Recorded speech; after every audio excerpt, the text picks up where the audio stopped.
Throughout human history, one thing has been a constant: crime. There are many types of crimes committed and many types of investigators who look into them. Criminals get very creative to stay ahead of the law. Find out crime doesn't pay. Join Jason Estey as he dissects various crimes, mysteries, and disappearances. Crime Maze. Hello everybody! Welcome my amazing YouTube community out there everywhere. My name is Jason, and of course I go by ESTEY'S Crime Maze. That's right. And boy, do you look beautiful. You look marvelous. You really do. I got an epic video if you stay with me, everyone. We're going to be exposing somebody. Oh yes, respectful but firm. And we're going to discuss the all-important, fascinating, crazy case. And it's supposed to be made tragic, but I don't think so. And I'll explain this video, my friends. You know what I'm about to say, right? The IDAHO4 case. Yes, in Moscow, Idaho, my friends. But before we do, again, you can find me on other platforms like at TikTok, at Jason Truth Authority. Got over 2,000 followers there. I want to grow that channel as well. I'm on Facebook at Jason Estey, E-S-T-E-Y. You can find me there as well, my friends. And of course on YouTube, right here. Again, ESTEY'S Crime Maze. And if you enjoy my videos, please, you know what to do. Hopefully you'll subscribe, smash that like button. It all helps with the algorithms, as well as hitting the bell icon. You get being notified for future videos. And feel free to leave me a comment, my friends. That helps with the algorithms apparently as well. And I appreciate your engagement. I read them. Okay? This case is super important as well, my friends, for the future, okay, in terms of how the FBI collects DNA, right? And there's a lot more other very important aspects to this case. So I'm digging in, everyone. Like many of you out there, I'm trying to spread truth and awareness. When I speculate, I often tell you when I speculate, but often even with the speculation, I try to connect the dots, my friends, and a lot of times the facts back it up. So today, who am I going to expose? Who do I really want to discuss a lot in this video? And again, thank you for joining me, everyone. Please help me take this channel, by the way, to another level. Share this video as well. I almost meant to say, but I digress. Now, I want to talk about, with you, Jennifer Coffindaffer. That's right, the ex-FBI agent. Hopefully I have her on the screen so that you can see what she looks like. She claims she's ex-FBI, but anybody who studies the FBI and CIA, these three-letter intelligence agencies, right? Anybody who studies the feds, they understand that many times you're not really retired from the FBI or CIA. You're always part of them. You'll get contracting work assignments, right? You'll still get paid or paid off. And my question about Jennifer Coffindaffer, we know she's talking about the IDAHO4 case, right, everyone? Where I'm letting you know, if you didn't know, she's opened her mouth and she's trying to dig into supposedly about the truth as well on the IDAHO4 case, right? As well as the Karen Reed trial. You know, before I forget, my friends, Turtle Boy, by the way, who helped, make the Karen Reed trial go, or the Karen Reed case sort of go international, exposing the corruption as well there in Boston, I believe it was. But anyway, Turtle Boy has a funny video. I'll play it for you guys.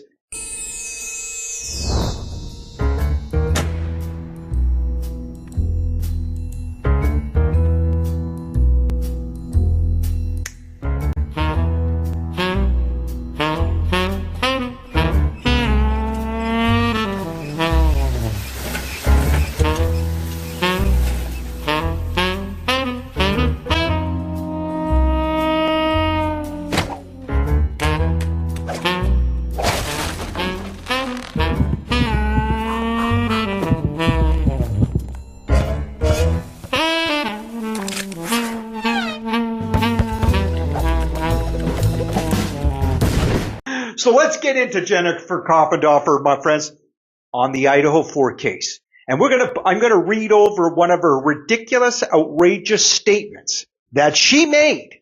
Because again, everyone, she's, as people reminded me, she's just following, as I described, the CIA curated mainstream media narrative. And somebody basically said that without mentioning CIA. But absolutely, my friends, in my opinion, she's totally out to lunch. One of the narratives that she puts out, my friends, and remember, she understands what a PSYOP is, by the way. Okay, and we're going to define later on what a PSYOP is, my friends. It's so important, but she'll never tell you that. And we're going to go over some of the things that she doesn't say, which is just as important as what she does say, okay? And with the IDAHO4 case. But, she goes on and on about how she thinks Brian Kohberger is guilty. The FBI and law enforcement, right? They arrested Brian Kohberger. We know the FBI took over the case of the IDAHO4, right? So law enforcement, cops, and the feds, they arrested Brian Kohberger. Now, we know the supposed atrocity took place November 13th, 2022, right? And many people are still trying to figure out, we don't know exactly when supposedly the students were unalived, as YouTube likes to say, right? And I say supposedly, everyone, because as I've said in my recent videos over and over again, I subscribe to the theory that Birdie put out for you, my friends. Birdie, he's got a lot more followers than I do on TikTok. Apparently his channels have exploded. He's on YouTube as well. He's doing amazing research, everyone. He gets help as well. And Birdie's a great guy, seemingly, my friends. He seems like a great guy. I want to interview him, by the way. So anyway, Birdie was the first one, I think, to really connect a lot of the dots to show you it's a real viable theory, my friends, that the students, all four, are alive. That's right. That it was an extraction operation. The feds took them, my friends. That informant probably lived at 1122 King Road. Maybe even one of the two surviving roommates, Dylan Mortison, Bethany Funk. He thinks Bethany Funk is a confidential informant, most likely. Very well could be. I think Kaylee also could have been working with the feds in a criminal investigation. But one of them, my friends, they were sort of confidential informants probably, and they were compromised. And when that happens, and again, Jennifer Coffindaffer, she will never tell you any of these powerful truths, my friends. Not to mention they have it written in law. My friends, think about this. The feds, did you know they can legally create they can stage a violent event? If a confidential informant, again, has had their cover blown, they can stage a violent event, my friends. This is what some of their operations are for. They can literally stage a violent event, fake a death or a group of deaths. In this case, my friends, I truly believe they staged this quadruple homicide. And there's a lot of circumstantial evidence, I believe, to back up this theory, my friends. And we'll get into it. And Jennifer Coffindaffer, she doesn't tell you any of this, I don't believe, right? Everybody said, why did they destroy the crime scene? Everybody's saying that's wrong, right? You got an 8-hour delay of a 911 call from Dylan Mortison and Bethany Funk, right? And we know they were on social media doing their thing at 2 or 3 in the morning, just before all this went down, right? And then Dylan says, she literally admitted, she says, I heard somebody say, I'm here to help you. Do you really think a Brian Kohberger or a one wolf assailant or somebody else, right, that supposedly is all hell-bent on stabbing, unaliving 4 people, do you really think they're going to play a mind game and say, I'm here to help you? Of course not, using reason, logic, common sense, my friends, right? That, in my opinion, is an absolute, it points towards a Fed going in the house. It's almost like a kidnapping. They got to get these students out of there right away, my friends. Jennifer Coffindaffer, she doesn't want to admit to you the truth that many of us, we see the clips, everybody. Everybody could see it with their own eyes. If you look hard, there were undercover cops. There were feds, probably FBI too, my friends. They were all over the neighborhood. They were probably right in and around 122 King Road. They were at the grub truck, most likely. They were all over the place. There were so many drug investigations going on, my friends. We know leading up to the so-called atrocity that night, right? And there were many drug investigations going afterwards. We saw the drug busts, right? Shortly before the atrocity. You guys can leave me in the comments what date that was, if you don't mind. And remember the huge drug bust also after the so-called atrocity, when the students just disappeared. We haven't seen any raw crime scene footage, by the way, my friends. Another huge red flag. Jennifer Coffindaffer, She doesn't want you to focus on any of these things, my friends. And I say that about the footage because, as I said in my videos previous, my friends, almost every high-profile case, particularly like a quadruple homicide, you would think, everyone, almost any high-profile case where there's unalivings, you're going to get leaked crime scene footage. I don't want to sound too morbid, but right, because mainstream media, they have the connections, they have the money, they have the persuasion, but there's been nothing, my friends. Zippo, right? And then you get all the sealed documents, right? Bertie's been over this and others, all the court docs, so much sealed information and just drips and drabs. And then you got all the cover up of the FBI. They doubled the snip size of DNA from Othram Lab that the defense attorney Ann Taylor had to admit. Again, my friends, don't you think Jennifer Coffindaffer should be talking about this? If she really wants to tell you the truth, my friends, on the IDAHO4 case and dig into what really happened and what's really going on in this case with her own agency, the FBI, shouldn't she be telling you, my friends, that the FBI, and explain it, Jennifer, why did the FBI, as Ann Taylor clearly laid out in front of the judge, they doubled the snip size of the DNA magically when it got from Othram? And anybody can Google this. That means they manipulated the DNA. Okay, everyone? And let's get into Jennifer. We could go on and on, my friends, why I believe this was an extraction operation theory. Just before we get to Jennifer Coffindaffer directly here, everyone, and it's just something else that she'll never, ever bring truth and transparency to the public on. And I can sort of understand this one, why she won't talk about it. She's FBI, my friends. She probably can't legally, but it's called the WITSEC program, right? The Witness Security Federal Program there in the United States. Okay, my friends, where they legally, this happens a lot, right? You've got confidential informants or informant, and especially if their cover has been blown, right? If they're compromised, they will extract the informant, my friends, and they will relocate them. Hello? Yes. And they have massive infrastructure, for the Witness Security Federal Program there in the United States, right? All across the country at times to protect informants, right? And they can extract them. They have programs outside the United States. Hello, like Puerto Rico. That's why I said in my videos, everyone, if I were to, it's pure speculation sort of in a way, but there's a little bit of evidence for this, that if the students were extracted, I bet you most likely they're in Puerto Rico. They're on a beach somewhere living hopefully a beautiful lifestyle, I would think.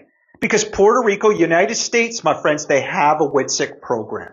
WITSEC, W-I-T-E-C, right? One of the acronyms, as I said, stands for, I think just like I said, Witness Security Program or Federal Witness Protection Program, my friends. And if you Google private drivers to do with WITSEC, I thought it was kind of interesting. You learn that depending how valuable the asset is, and a lot of times it's like cartel related, right? Or could be government related. They will have literally, obviously federal drivers. They're not civilian drivers. And depending how valuable that asset is or compromised and in danger, they will have drivers that are armed. So again, all things and important topics in this case, everyone, that you will never hear from Jennifer Coffindaffer. But that's okay. It's up to us to dig in on this case, my friends.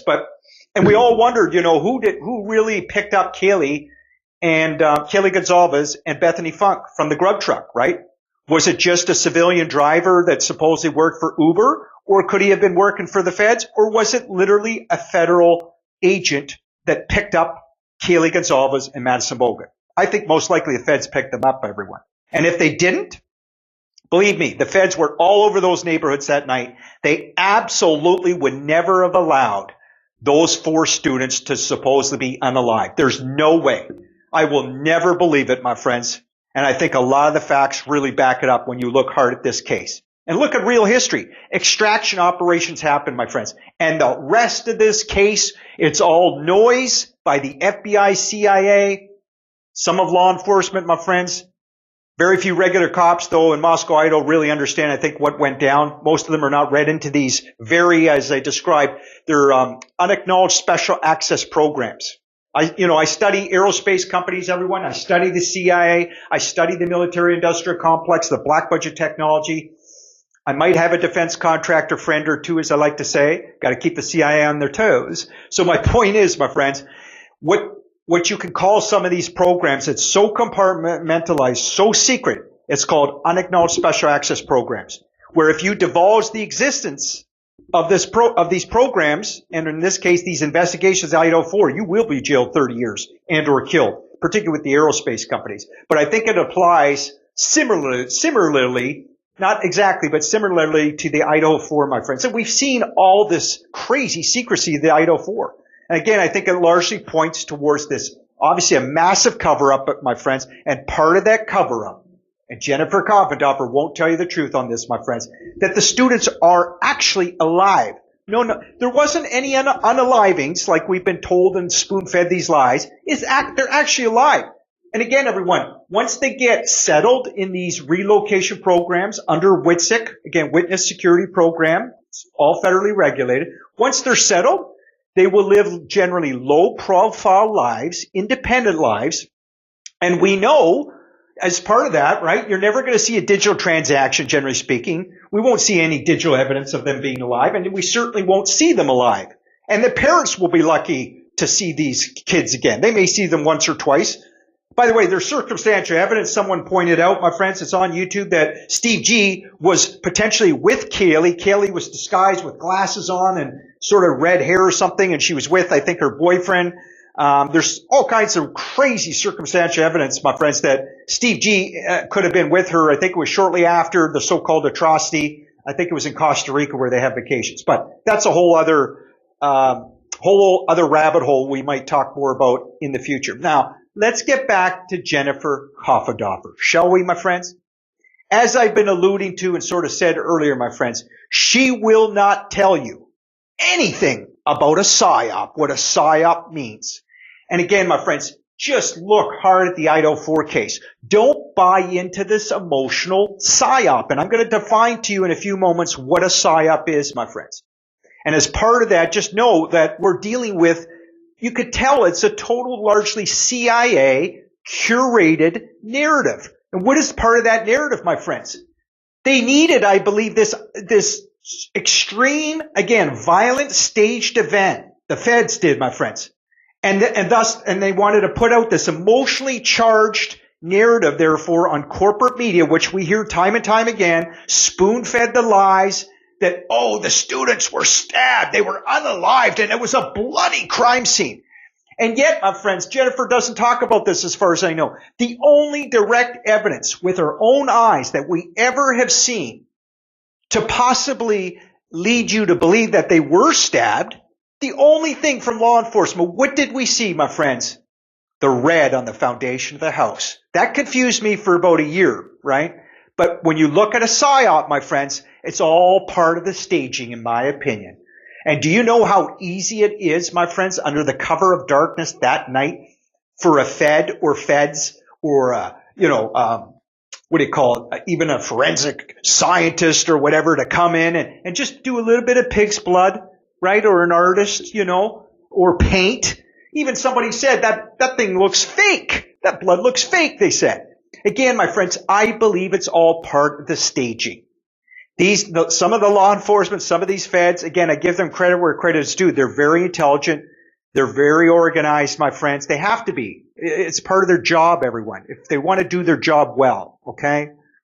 They were staging a violent crime, and they needed something for us to look at visually to make you think it happened.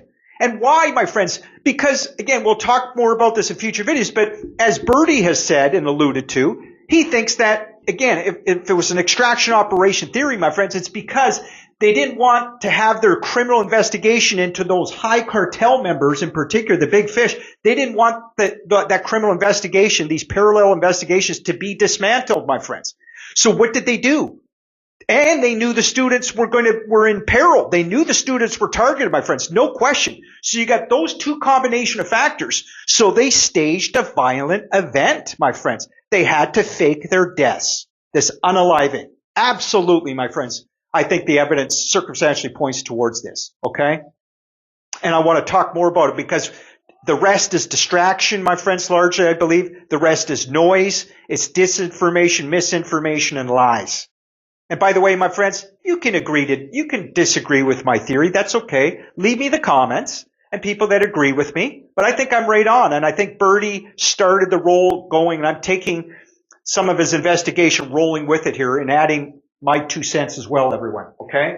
Now, let's get back. I apologize that I haven't talked about Jennifer Coffindaffer for a few minutes and exposing her more.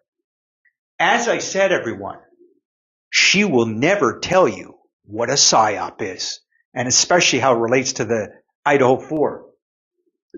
Now, and I'm going to keep defining what a PSYOP is as I've done in previous videos, everyone. I'm going to keep doing it because it's so important. It really is. Here we go. There's three different types of PSYOPs. Excuse me, everyone.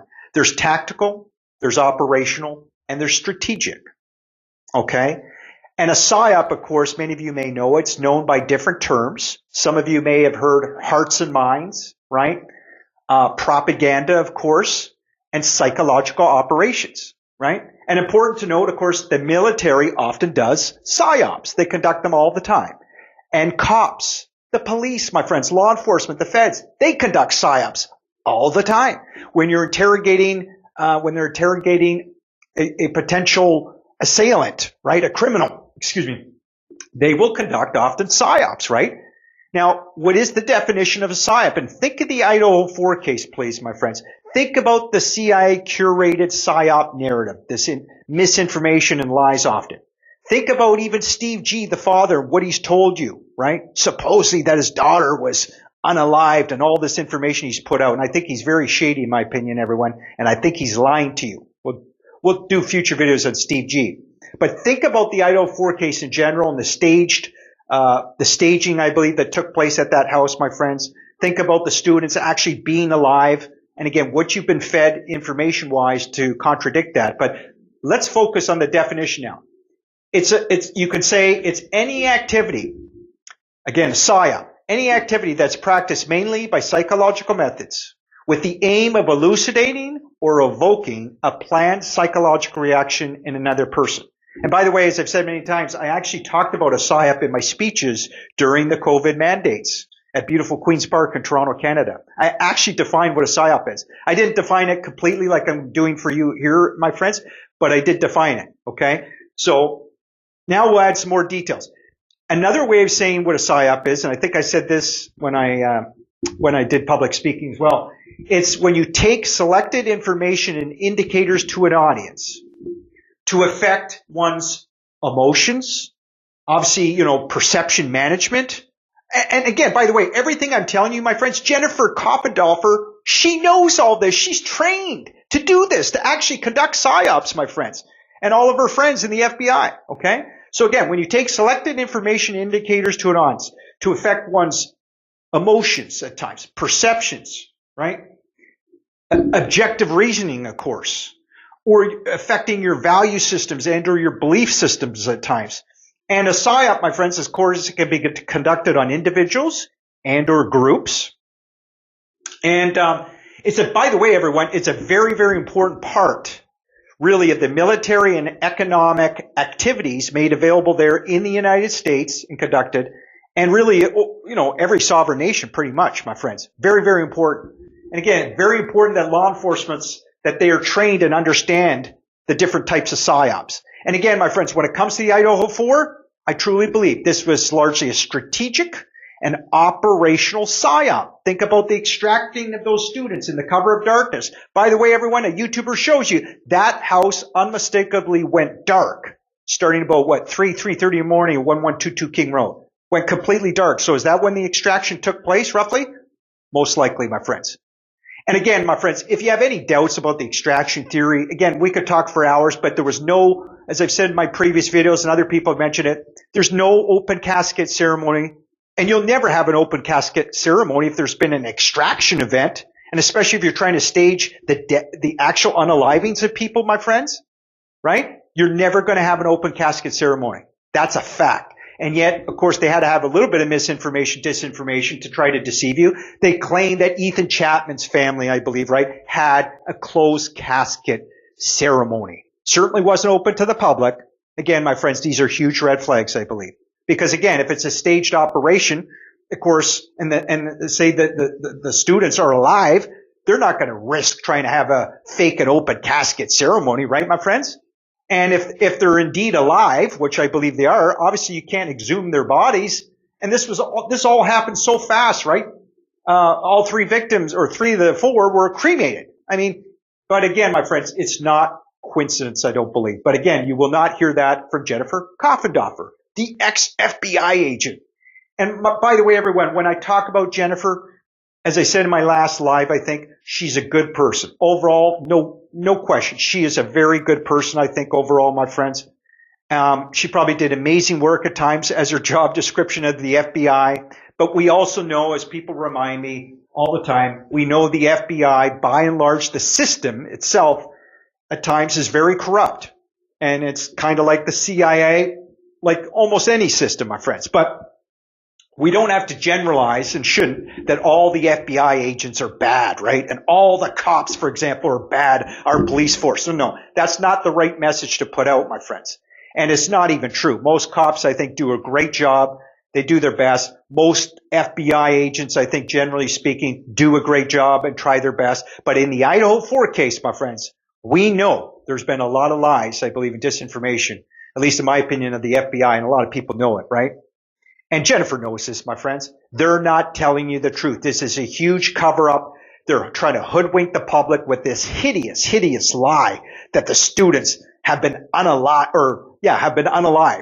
So it's up to us, the public, to figure this out, my friends. Because again, most likely, they're doing it in part because they had to stage this violent scenario, or they wanted to trick certain cartel members or gang members, like the Aryan family, the Aryan Knights, as Jay Embry has so wisely been able to connect, a motive for targeting these students. But my friends, guys like Jay Embry on YouTube, by the way, I think he's done a lot of great work, but he gets it wrong where he thinks that the hit actually took place. That huge operation out front of that house that night, you could see it, my friends, all the activity. Those largely were not assailants, I would argue. Those were the feds, my friends. And it was all part of the psyop. Even the dumpster guy, right? The guy talking on the cell phone just before supposedly the atrocity, even the cocking of the gun. That's the feds, my friends. That's the feds going in there to rescue them. It wasn't an assailant with a gun and then supposed to believe that there were stabbings. It's all horseshit. So now let's get to Jennifer Coffindaffer. What is she hired to do, I believe, my friends? And check out her YouTube channel. She's got a great channel otherwise, but let's call a spade, my friends. I'm questioning and somewhat making some accusations that I don't think we can trust Jennifer on the IDAHO4 case, my friends, especially when she tries to push out that narrative that she believes that Brian Kohberger is this, again, lone assailant. He did the quadruple homicide. And she's basically telling us, my friends, that the FBI got it right, that law enforcement, oh yeah, they got it right. No, this wasn't a psyop at all. Of course, she doesn't tell you what a psyop is, as I said earlier. But this is Jennifer Coffindaffer, my friends. She actually wants you to think that Brian Kohberger, who has no motive to do this quadruple homicide, everyone was trying to figure out a motive. But wait till I read the statement in a moment, my friends, what Jennifer said about a supposed motive or something, or psychologically why he did this. It's so crazy, my friend. And everybody knows, even the prosecution had to admit in so many words, I think, last year, it came out that Brian Kohberger, he has no identifiable connection, as I keep saying, to the victims, the family, the residents, or really even the community. As part of that convenient narrative, my friends, Brian Kohberger, they made sure whoever they were going to arrest, and this was probably planned in advance, that he was out of state. They can't have the university establishment. They can't have the residents of Moscow, Idaho, to think or to actually do an arrest of somebody that lived full-time in Moscow, Idaho. Right, my friends? They don't want that. They found somebody that, again, he lived part-time at his parents' in Pennsylvania. He resided, I think, at times in Moscow, Idaho. Brian Kohberger did. But he went to Washington State. He didn't even go to Moscow University of Idaho, I don't believe. Right, everyone? He went to Washington State. And supposedly, he was a professor teaching PhD in criminology. But the news reported, by the way, YouTuber shows you, my friends, interview with one of the reporters talking. They literally told you he was just first semester. And then when it was trying to be confirmed that he went to Washington State to take this PhD, I guess, they couldn't even confirm it. So whether he did or didn't, it really doesn't matter, my friends. What is important about Brian Kohberger is that, and I'm sure Jennifer's talked about it, he wanted to enroll in law enforcement. We know this. So believe me, my friends, Brian Kohberger, he was working intimately with those feds. I truly believe that. Either directly as an FBI agent, and Jennifer Coffindaffer, she absolutely knows the capacity that Brian Kohberger was working with the feds, my friend. She would know, in my opinion, right? She's not naive, and she's an FBI agent, or ex. So, no, my friends, I think Brian Kohberger was either an FBI plant or he was working in the feds for sure in some capacity, and probably, hopefully, for good reason. They may, feds, certain task forces, they may have been using Brian Kohberger to expose some of the corruption, to try to get closer to the cartels, for example, or gangbangers that are dealing hardcore drugs at times and or arms, right, everyone? The Aryan family, the Aryan Knights. Because Brian Kohberger, we know, supposedly was a former heroin addict, dealt or was taking hardcore drugs, so obviously he's probably dealing as well. So it's all a perfect cover story, my friends, I'm telling you, for the feds, okay?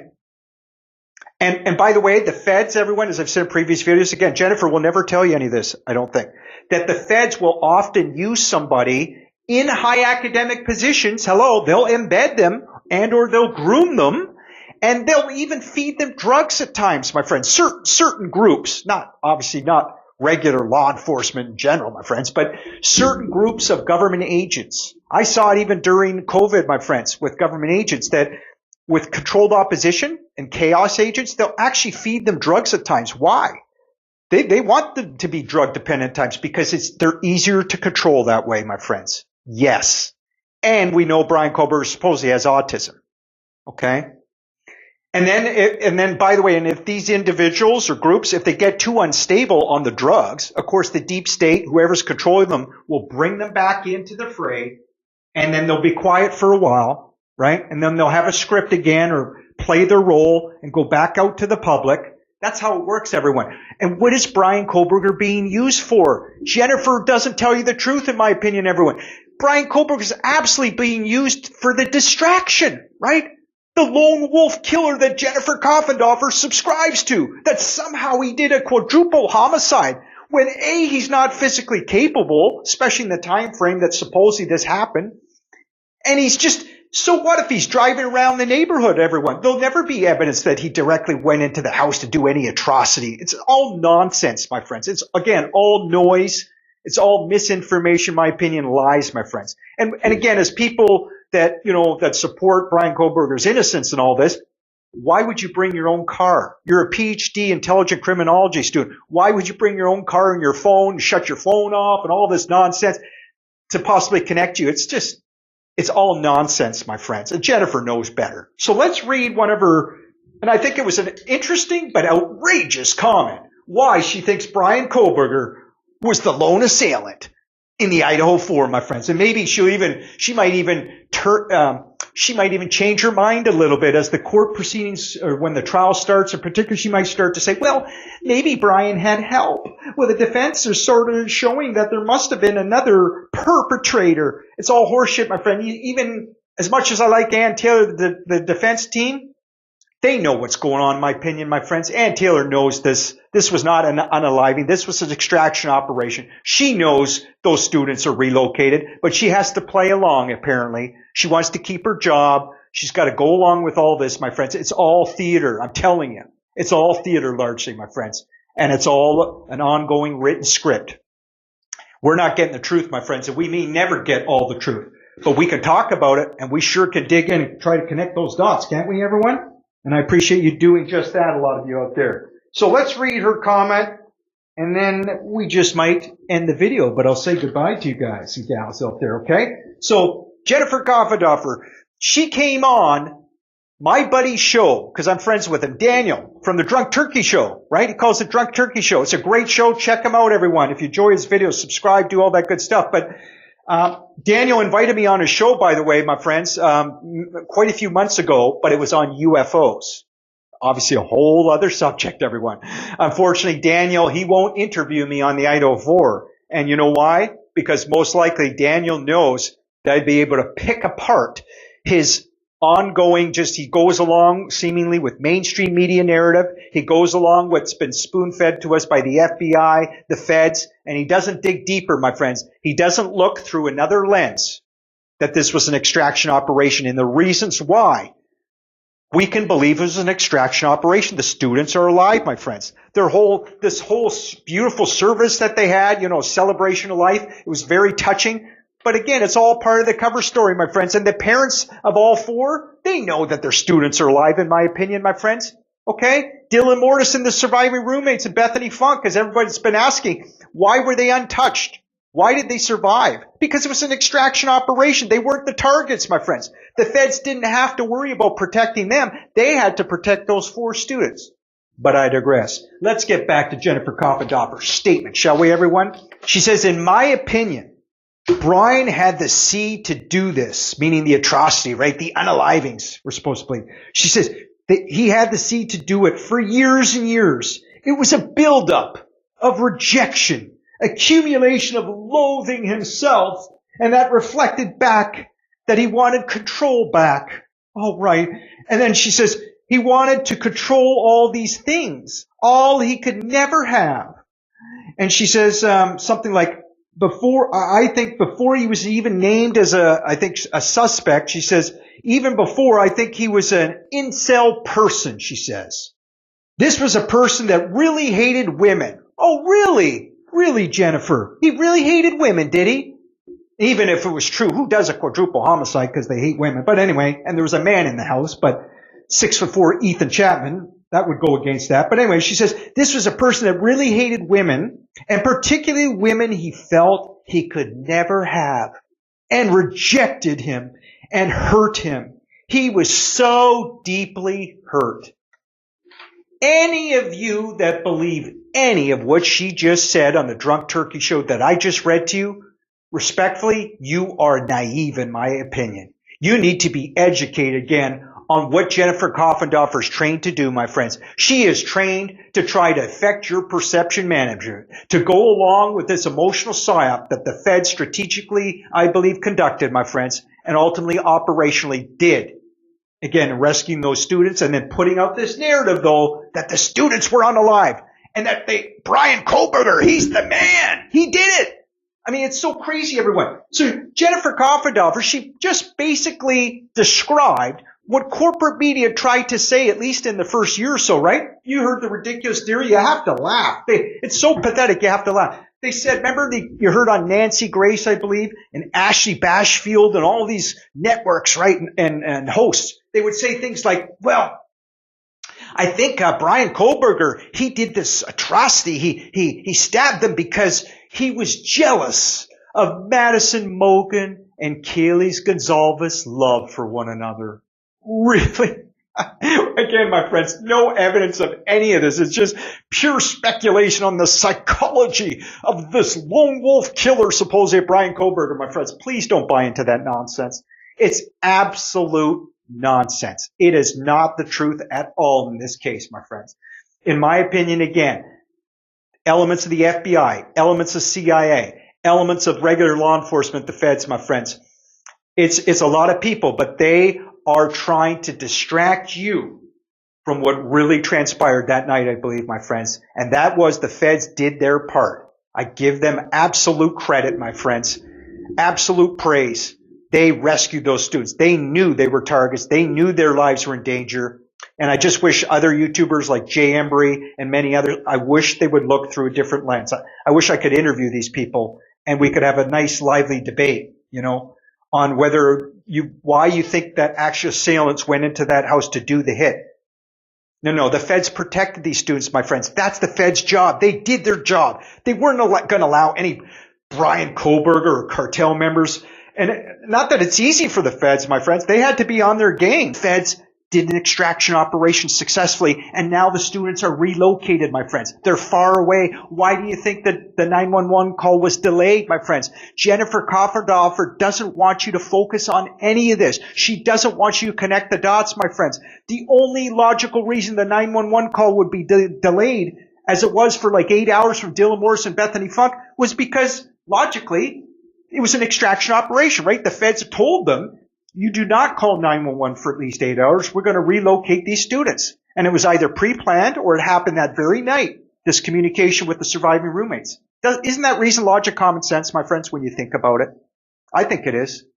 Sure as hell isn't like a lone wolf killer and then they just, Dylan claims that she was drunk and they still never gave a valid excuse why you would wait 8 hours to call 911. Everyone knows it doesn't make any sense.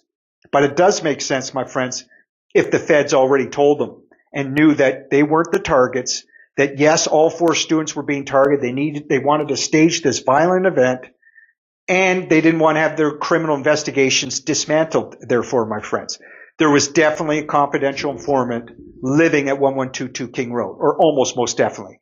Whether it be Bethany Funk, I think there could have been 2 confidential informants working in some capacity with the feds. There also been, Kaylee Gonzalez has been speculated. She could have been involved in a crypto scheme with her father potentially, my friends. We'll talk more about Steve G, this guy who's got all this IT background. And just like Birdie said, by the way, everyone, again, Jennifer Coffindaffer never tells you any of this.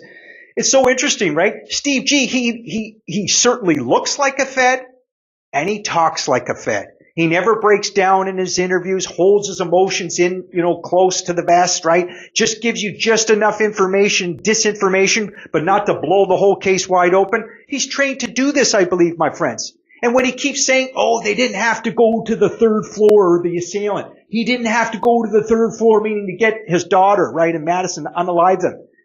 He's lying to you, I believe, everyone. He's absolutely lying to you. Plus, he's received, $100,000 or more from the public and asking for money, I believe, right, everyone?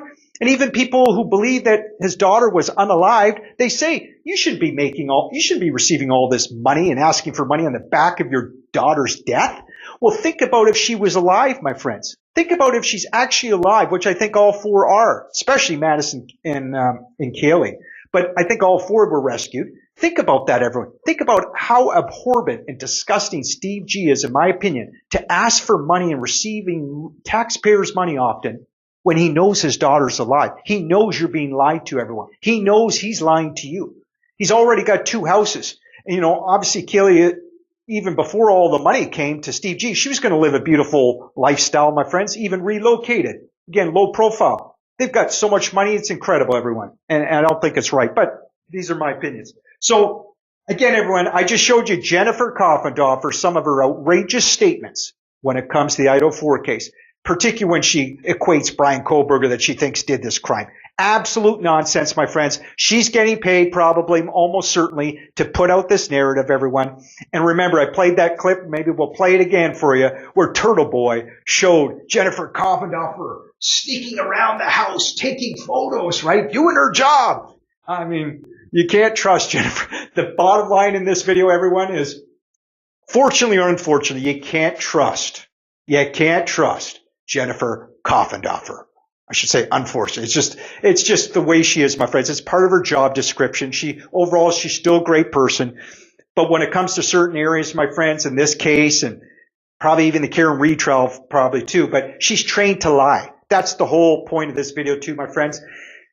The FBI, the CIA, they are trained to lie. And sometimes for very, very good reason often. But, my friends, and the mandate of the FBI, particularly CIA, but even FBI at times, my friends, think about this. The mandate is to lie, deny, and deceive, often at the expense of American taxpayers. I think it affects even at times us Canadians, my friends. That's their mandate. So you can't trust Jennifer Coffindaffer, in my opinion, on what she puts out half the time on the IDAHO4 case, my friends. Really all the time. I mean, she's always on that Brian Kohberger, she thinks, did this crime. She's trying to hoodwink you, everyone. And she will never discuss what a PSYOP is. I'd love to interview Jennifer Coffindaffer, but she would never come on my show, my friends. She would never let somebody like me interview her, because all I'd have to do is ask her 3 hard questions. One of them being, can you tell us what a PSYOP is, Jennifer? Huh? Can you tell us why a Brian Kohberger with no identifiable connection to the victims, the family, the residents, or really even the community, why he would do this? Can you go over that motive that you actually said on the Drunk Turkey Show, why you think he did this, the seed that was planted for years? Can you tell that again in front of me, in front of my audience, Jennifer? She would never do that, everyone, right? And I could ask her other red flags. Why did they destroy the crime scene, Jennifer? What is an extraction operation, sweetheart? Can you tell my audience? Because a lot of them may not know. Is it possible, in other words, Jennifer, that those students were rescued, that this was a staged violent event by the feds? And tell us some reasons why they might do that. Can you show us real history, Jennifer, where your FBI and other intelligence communities and feds and task forces, can you show us where they actually do extraction operations? Can we talk, therefore, about the WITSEC program, Witness Security Program, how that works, Jennifer, to protect confidential informants? Is it possible, Jennifer, there was a confidential informant living at 1122 King Road, as Bertie and others have suggested and asked? And I'm asking. I think it's very likely, my friends. Can you tell us, Jennifer, just, even in so many words, how do some of these federal drug investigations really operate? Do you want to talk about it, Jen? Of course, she's not going to talk about it, everyone. She'll be completely mum on that, in my opinion. That's why, those are just some of the reasons why, my friends, unfortunately, she'll never let me interview her. But maybe Jennifer will surprise me. Maybe she will, but I highly doubt it, my friends. And that's okay. So this video, my friends, I want to respectfully but firmly sort of expose Jennifer Coffindaffer for some of her lies, I believe, and misinformation, disinformation. And I think she's obviously getting paid probably to do this. That's speculation. But, and she's still working for the FBI. I think it's quite clear, at least for the IDAHO4 case, and probably the Karen Reed trial too. Anyway, those are my opinions largely, my friends, but I think, again, a lot of the facts back this up when I'm talking about with this case and with Jennifer Coffindaffer. And, but again, I reiterate, my friends, we don't have to hate on Jennifer Coffindaffer. I'm sure she's done some fine work throughout her career. She's probably a great, businesswoman, family person, great mother, etc. I don't know her lifestyle. I don't want to look into her background too much, my friends. We don't have to hate on her, but I think it's important to call out anybody who puts out misinformation, disinformation, and or lies on this all-important case of the IDAHO4, my friends. Because Jennifer Coffindaffer, finally I'll just say, everyone, she knows, in my opinion, she absolutely knows that sometimes these huge, high-profile and violent events, like 9/11, for example, and I think it's the same with the IDAHO4, my friends, she knows that sometimes the deep state, with some of these three-letter agencies, FBI, CIA, they will actually try to obtain the information illegally, and then through court proceedings and trials, they'll actually try to make it legal, my friends. And they try to override our rights with some of these violent events, okay? And we got to be very careful. They try to infringe on our human rights and fundamental freedoms. And we want to protect those, right, my friends, for our precious children, future generations. I'm sure Jennifer probably has kids and a family. I hope one day she would take a good look at this and talk about it, my friends. And we can't allow elements of like the FBI deep state to obtain DNA illegally, my friends, right? And try to set up, for example, innocent people like Brian Kohberger. The FBI illegally went onto sites to supposedly do all this IgG DNA work, trace it to his father, then eventually do a buccal swab to connect it to Brian Kohberger, all supposedly from a touch DNA on a knife sheath, with a blanket beside Madison Mogen was one of the first stories, I think. Then there was a discrepancy. Then they said it was underneath her leg. It's all horseshit, my friends. Any DNA supposedly from a Brian Kohberger, from a button snap? Highly unlikely. And if it did, it was obviously planted. We know Brian Kohberger did do this crime. And again, anybody with reason, logic, common sense, in my opinion. And again, everyone, apparently Jennifer Coffindaffer, it seems like she doesn't give a damn that Bryan has been in a jail cell, and that she would know that, in my opinion, that he's absolutely innocent of this crime.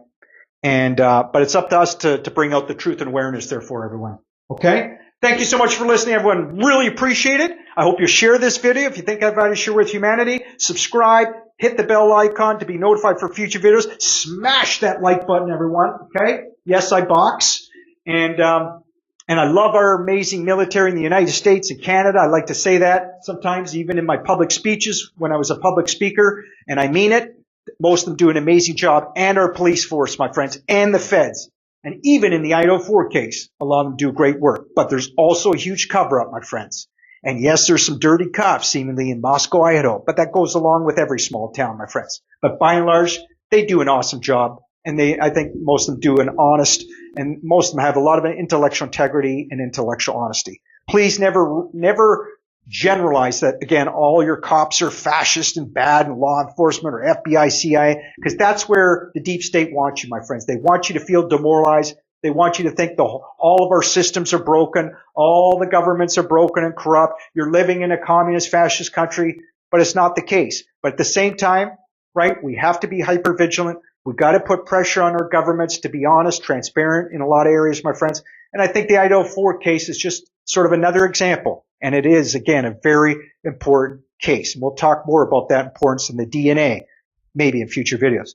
Thank you so much, everyone. We'll do more on the IDAHO4 soon. But this was on Jennifer Coffindaffer largely today, exposing her respectfully but firm. Thanks, everyone. It's Jason. Oh, and I go by ESTEY'S Crime Maze. See ya.